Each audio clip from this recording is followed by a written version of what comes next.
our last section, let's look at not maximizing Social Security as much as minimizing the impact of the windfall elimination provision in government pension offset.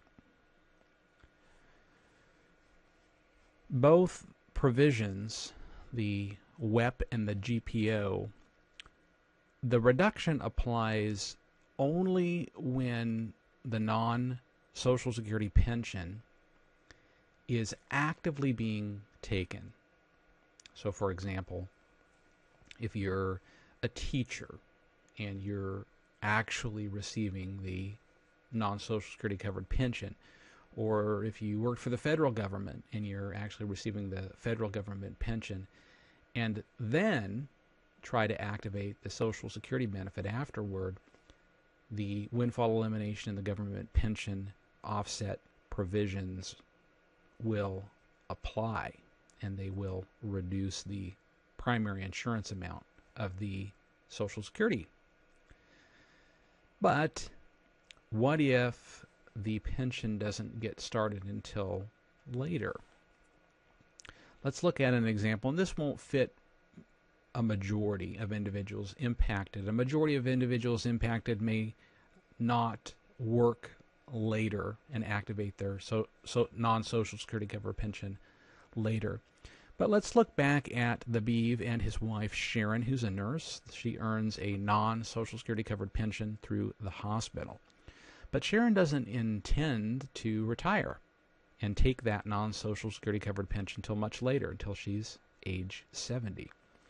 So she's got an opportunity, a very unique opportunity, that between full retirement age and age 70, she could take one of the benefits that's available to her.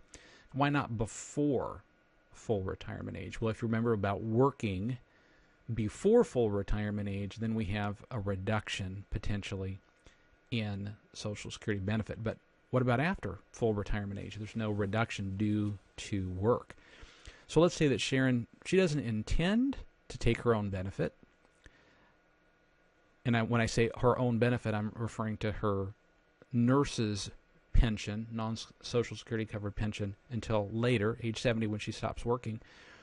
But at age 66, her full retirement age, she could activate her own Social Security benefit. Or maybe her spousal benefit is higher, and she could activate a spousal benefit, assuming that the Beeve had started his own benefit. Or maybe they're divorced, and the divorced spouse benefit is applicable to her. She could take the divorced spouse benefit between 66 and 70. Then, of course, when she turns her own pension on, it will impact the benefits being taken. Her own benefit will be impacted by the windfall elimination provision, and any spousal benefit or survivor benefit will be impacted by the government pension offset. So that's a maximization strategy that is available to some, especially those who will continue to work until much later and have the opportunity between full retirement age and that later age of activating their pension to still get a certain number of years of a Social Security benefit.